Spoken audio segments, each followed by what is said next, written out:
His mercy reigns, unending love, amazing grace.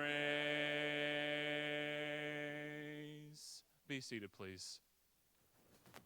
Thank you, Colin, for our song service this morning. If you'll get your message notes out, Hebrews chapter 11, verse 7. By faith, Noah, when warned about the things not yet seen, in holy fear, built an ark to save his family, and by faith, he condemned the world and became the heir of righteousness that comes by faith. Now, let me ask a question. Let's get right out and ask a question, get some audience participation in here and things like that. Now, let me ask a question. Why in the world did God choose Noah of everybody else in the earth?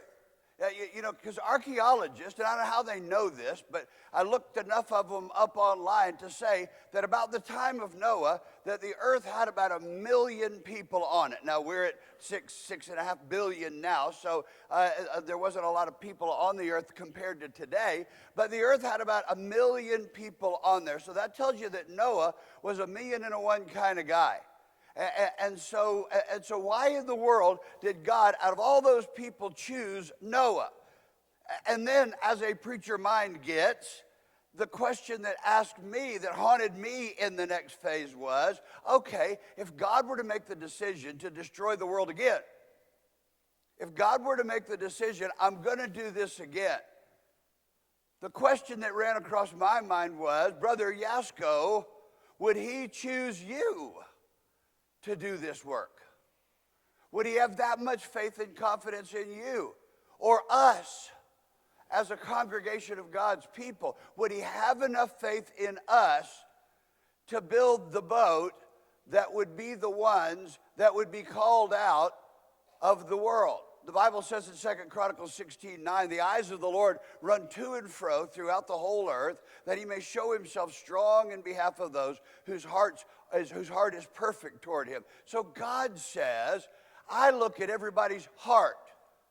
I look at the inside. God said, I don't really look at the outside.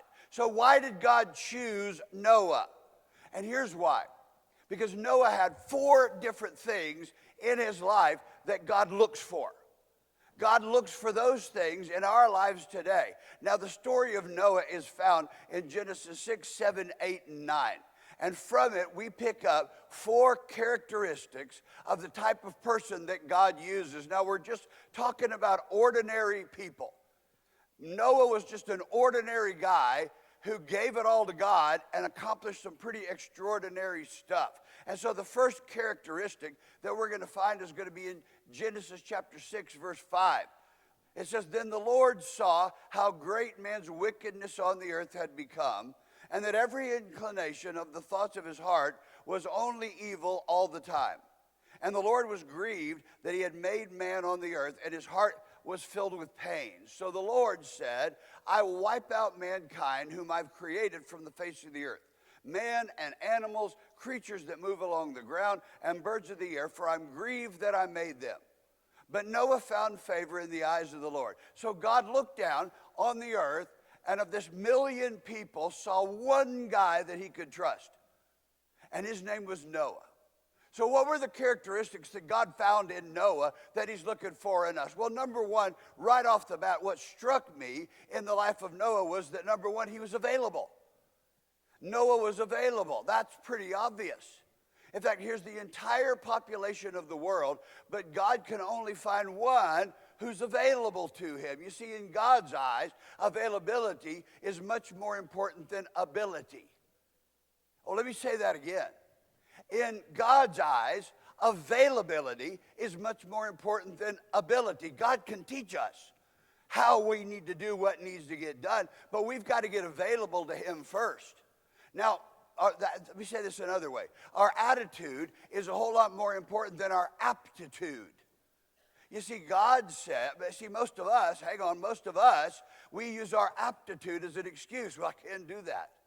Yeah, I wouldn't even dream of doing that. God could not use me in this area because I've never done anything like that. I can't do that. And God says, if you'll be available and stop focusing on what you can't do and start focusing on what you can let God do, then we're going to get a whole lot more done. See, I think when we get to heaven, we're going to be amazed at some of the people we're going to find there. We're going to be amazed at some of the people that God used in ways that we didn't know. Because we're going to find out they are ordinary people with ordinary faults and ordinary fears and ordinary habits and ordinary hang-ups. And we're going to come to the conclusion that the greatest work God does isn't with superstars. The greatest work God does isn't with folks that come in and know the Bible from front to back and can speak Greek and Hebrew and all that kind of stuff. The greatest work God does is through ordinary people like us who are saying to God, all right, I'll be available. I'll skip a little bed. Okay, you can use me. I'll lose a little sleep. I'll go where you need me to go, but if you use me, I'll do it. Number two, God uses people who dare to be different. Verse 9 is the account of Noah. Noah was a righteous man, blameless among the people of his time, and he walked with God. Okay, I want you to underline the phrase, blameless among the people of his time. Now, what that tells you is that Noah was a man of deep conviction. I mean, Noah didn't just say it, Noah believed it. Noah didn't just talk the talk. Noah walked the walk. And he wasn't afraid to stand out. He was not afraid to stand alone. Because at this point, the history, the society of the world is morally bankrupt. Verse 11 and 12 says that there was corruption, violence, and immorality, that society had hit the pits. And yet Noah chose not to let those things influence him, in spite of the fact that he lived in a terrible society. See, in America, we have this tendency to think that if we can get whatever the majority believes in, then that's what's right. I mean, if we can get a majority to believe at one thing, then we'll go ahead and do it because the majority isn't wrong. You know, if we get 6 out of 10, that's all we need, just 6 out of 10. And Noah refused to go with the majority because the majority is often wrong. Noah says 1 plus God equals a majority. That's the way he looked at life. Now, I want you to think about the criticism that Noah got from building a ship. It's not really a boat, it's a ship in his front yard. Think of the ridicule he got from building this ship in his front yard. Because I imagine he had neighbors. I imagine he had a homeowners association. I imagine he had people that were going, what are you doing? You're building a ship in the front of your yard. You know what's going on? Who do you think you are? Now, could you put up with being misunderstood and criticized year after year after year after year simply for doing what's right? Now, in America, we don't have to worry much about being persecuted. Now, nobody's going to kick down your door tonight and take you to jail for being a Christian. But let me tell you what does worry us. It worries us if we don't blend in. It worries us if we don't go along with the group. It worries us if we don't want to be the same. But Noah wasn't afraid to stand alone. And while everybody else was messing up and doing their own thing, Noah said, I'm not going to do that. They said he was blameless among people at the time. The book of Proverbs says the fear of man is a trap. That means he didn't worry about what everybody else thought. You know, if we worry about what everybody else thinks, then we're in trouble. So Noah was available. Number two, Noah was willing to be different. Noah was willing to stand out in a crowd. He had conviction. Now, what was the confidence that gave him the conviction to be different for so many years? Verse 9 says he walked with God. He had a relationship with God that gave him the strength to say, I really don't care what everybody else is doing. I really don't care what everybody else is saying. I really don't care. I'm going to go against the grain, and I'm going to do what's right. And that's the kind of person God uses. Number 3, God uses people who follow him completely. Not people when they want to, not when they feel like it, but completely, totally, without question. God uses people who follow his directions without making any excuses. Genesis 6:22. Noah did everything, circle this, just as God commanded. That means he didn't do things the way he wanted. He didn't make any shortcuts. He did everything the way God commanded him to do everything. Chapter 7, verse 5. And Noah did all that the Lord commanded him. Not some, not partially. He did it all. You see, obedience, it's just another word for faith. When we're obedient to God, it means we're putting our faith in action. You say, I've got a lot of faith. Okay, if you say that, God bless you. How much do you obey God without question? Because that's what takes faith. Now, let's take it out a step further. Because are you willing to obey God even when what God tells you to do doesn't make sense? See, here Noah is, and he's building this ship, and he's building it in his yard, and he's building it at a time when it had never rained. No, scientists tell us that at that particular time in the world, it had never rained, that a mist sort of rose up out of the ground and sort of watered what needed to be watered. They had never had thunder and lightning and a rainstorm. So he's building something that nobody had ever seen before, that they didn't have any use for. And here he is, he's in the middle of the desert. And people are going, why are you building that? And he says, because it's going to rain. And they go, oh, okay. And then they stop, they go, wait a minute, what's rain? And he goes, well, you'll see. And they go, okay, this doesn't make sense. It's not only had it never rained, but he was at least 500 miles from the nearest body of water. Hey, great, you're building a ship in the front yard, but how are you going to get it in the water? You're 500 miles from the nearest place you can launch this ship. So how in the world are you going to get it in the water? It doesn't make sense. Third, the greatest thing that didn't make sense was how in the world was God going to round up all those animals? You see, it wasn't just 2 by 2. It was 2 of all the unclean and 7 of all the clean so he could have something to eat. Now, my mother-in-law Mary has a dog named Whit. Now, Joni knows who Whit is. And Whit, let me tell you about Whit. Whit is a precious dog. Whit is precious. But if Whit senses the gate open, and they have an electrified gate, Whit will go through that gate and deal with the shock later. Whit is gone. When Whit goes and goes and goes. And you chase Whit. Now, here's the thing about Whit. Whit does not stick to the main roads. Whit goes in front yards and backyards, and you're out there chasing Whit, hoping you're not going to get shot. And when you finally do catch Whit, you got to carry Whit back. Now, Whit's not light, okay? And so I'm carrying this dog back, and I've carried this dog back more times than you can ever imagine, carrying this dog back. And I'm thinking, I'm going to build Whit a house. I'm going to build Whit a house outside behind the garage, and it's going to be about 3 feet wide and about 6 feet deep. This house, so that's going to be the end of old Whit in there. Wait a second. We figured out how to get Whit when he falls, when he heads out the door, okay? He likes the ball, and he likes to ride in the car. So you go get him in the car, and you have a ball in there, and we'll just jump right in there with you and say, what took you so long to come get me?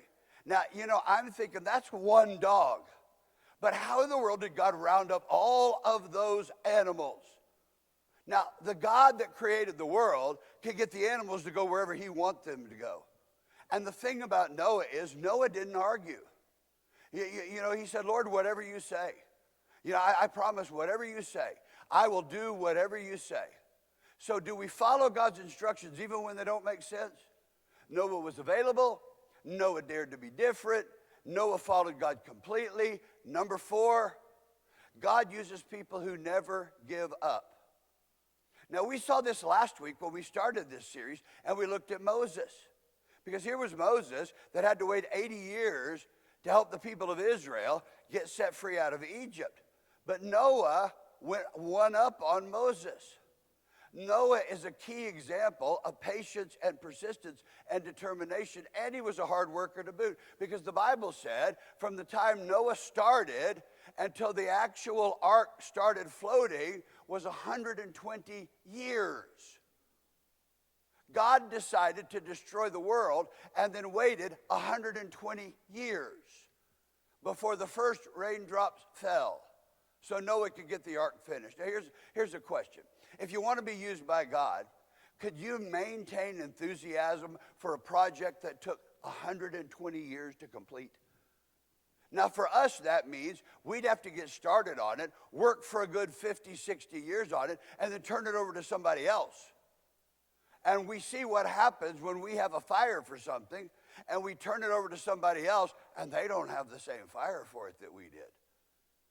And so things don't go so well. And here's Noah, and he's going on, and he's been doing this thing. And I would imagine that after a while, he had to get tired of it, didn't he? Comes in from work. Mrs. Noah, how'd the day go? Same old thing. I just put wood together and stuck it on there. And I imagine there were days he didn't want to look at the ark. He didn't want to look at it. I just wanted to get away from it. I would imagine there were times when his wife said, let's go take a beach vacation. And he was going to go, no, we don't want to go near water, okay? We're going to do that in plenty of time. Let's go someplace else. Let's go out of that thing. And there were times that he didn't think that it was ever going to be finished. He's thinking, I want to retire. I don't want to do this. But he never gave up. You see, one of the reasons God doesn't use many of us is that we tend to give up way too soon. Now, there are three things that are going to tempt us to give up on our dreams. Number one is problems. Problems will mess up God's plans. Problems will tempt us to give up on God's plans. Now, every good idea has something wrong with it, because in every possibility, there's a problem. That's how you mature. That's how you develop. And with Noah building this ark, there were an infinite number of problems. I want you to think about them. How do you separate all these animals in the ark that eat each other? Because you have birds that eat worms, but worms have to be on the ark, and so do birds. You have bobcats and you have rabbits. Well, what do bobcats love to eat? Rabbits. So you have to figure out where to put them so that they don't eat each other on the way back. And that's a problem. Noah didn't sweat it, because Noah knew that was God's problem. How about food? Because not every animal likes hay. Well, that was God's problem, because if God made all the animals, God's going to feed them. How about sanitation? How are you going to handle that? Yeah, that many animals together for that long of a time, something's going to start smelling bad. That's just the way it is. So how would you like to be cooped up in the animal pens for all that time? You got two options. You either stay inside with them or go outside and drown. That's it. Those are your options in there. And problems will tempt us to give up. Or pressures. Pressures is the second one. Pressures will tempt us to give up before we've accomplished our goal. There were times I'm sure Noah must have thought, you know what, this is way too big for me. I can't do this. I can't do this anymore. This is too big for me. I'm building something that I don't even know what it is, and I'm working off specifications, and I'm trusting, and it's just way too big, and all of the weight of the world is on this one guy. He says, you know what, this is driving me crazy, and the pressures will tempt us to give up. And the third thing that will tempt us to give up on God's goals and plans and dreams are people. People will disappoint us. People will misunderstand us. People will criticize us. People will let us down. And all those things are going to tempt us to quit. And God used Noah because Noah was a man of commitment. He never gave up. Every single day, Noah preached a sermon with his life. His life was a testimony every day as he fitted that wood, as he's put it on that ark. He was saying to the world, I believe in God, and that's why he stood out for those 120 years. So let me ask you a question. Let's bring this down to a personal level. What's God been doing in your life lately? I don't mean 20 years ago. I don't mean last year. I mean last week. When was the last time God answered a prayer for you that's in there? When was the last time God used you in an exciting way to help somebody. Well, I think we'd all like to be used by God, because being used by God is where we find fruitfulness and fulfillment. And I want to end my life being fruitful and fulfilled, because that's where we find satisfaction. That's where we find that little spot that says, here's why you were created. Here's why you were made. Here's why you were put here. We don't find it in other things. We find it in finding God's purpose and plan and being right in the middle of it. So how do I get usable? Well, number one, you just say, God, Lord, I am available. Now, that may mean rearranging your schedule. It may mean dropping some things. It may mean being totally open and doing it. Now, listen, burning the candle at both ends does not make us any brighter. That means putting God first. Number two is to dare to be different. Say, Lord, I'm willing to follow you regardless. You know, that means not being ashamed of letting people know where you go to church and that you like it. Maybe you talk a certain way to a certain group because you don't want them to know you're a believer. So dare to have convictions. I dare you to have convictions. Number three, commit yourself to God's plan. Commit yourself to following it, even when it doesn't make sense to you. Commit yourself to God's plan. Number four, do not ever give up. Make the commitment and keep the commitment, and ask God to make you a persistent person. Now, I wouldn't be a good preacher if I didn't say that there is an epilogue in the life of Noah that's in Genesis chapter 9. Somebody's child's gone missing. There's an epilogue to Noah's life in Genesis chapter 9. And to be honest with you, I wish it wasn't in the Bible. And to be honest with you, I was tempted to be dishonest with you and just end it right there. And the fact that Noah's gone ahead and made the who's who of the Jews in Hebrews chapter 11, he's gone ahead and made God's Hall of Fame. But you know what? I think it's important that we talk about the whole thing. And in Genesis chapter 9, the Bible says, here was this man who was blameless. Here was this man who did everything God asked him to do. Here was this one man in a million that God could trust. And he had persistence and availability and all those great things. And he built this ark. And after the flood, when the land dried out, he built a vineyard. That God didn't tell him to do that. And he fermented the grapes. And he got drunk. And he took off all his clothes. And he made an idiot out of himself.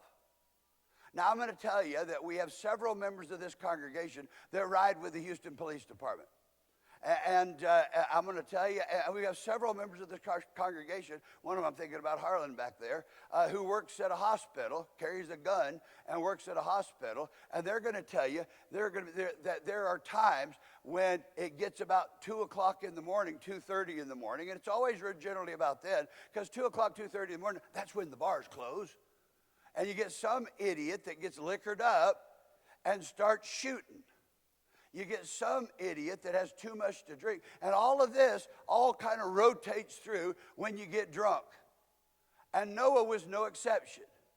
Because Noah got drunk and did something stupid and made a fool of himself. You can read it. I gave you the address. You say, well, why is that in the Bible? I'm going to tell you, that's one of the reasons I know the Bible is true. Because if the Bible was written by folks that weren't inspired by God, they would have written that out. Because authors make the heroes look good. But the Bible tells the truth even when it hurts. But because Noah had never had anything wrong with his life, we'd say he's too perfect. I could never be a Noah. Oh, but we all mess up. Maybe not to that degree, but we all mess up. And that's the kind of God I worship. The kind of God that even though Noah messed up bad at the end, it didn't cost him everything. He didn't die on the outs with God. He said, I want you to know you did some great things, and they don't undo, and all the great things don't keep you from doing something stupid. But that something stupid doesn't keep you from enjoying all the great things. That doesn't undo all the great things you've ever done. He blew it. but God still put him in Hebrews chapter 11.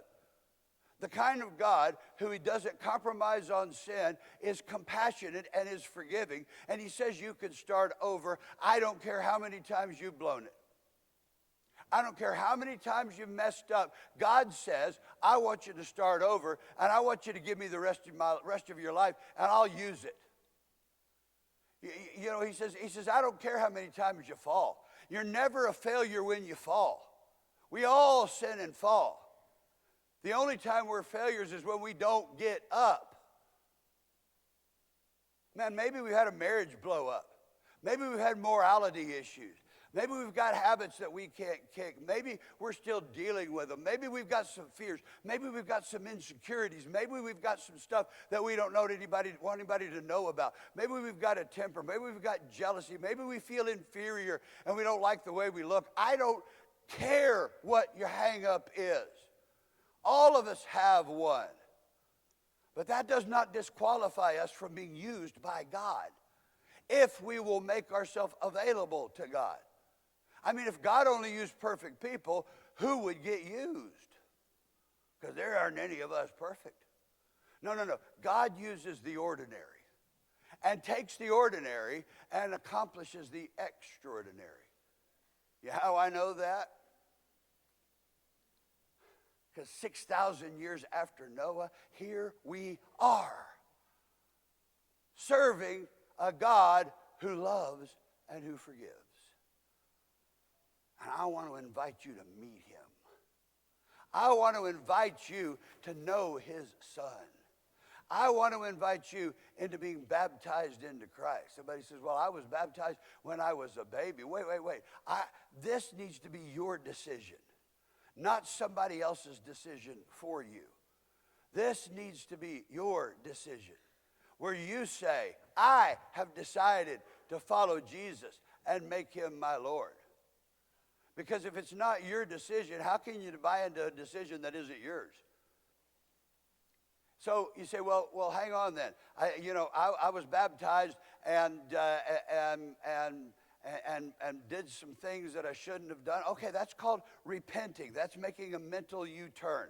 That's called being restored.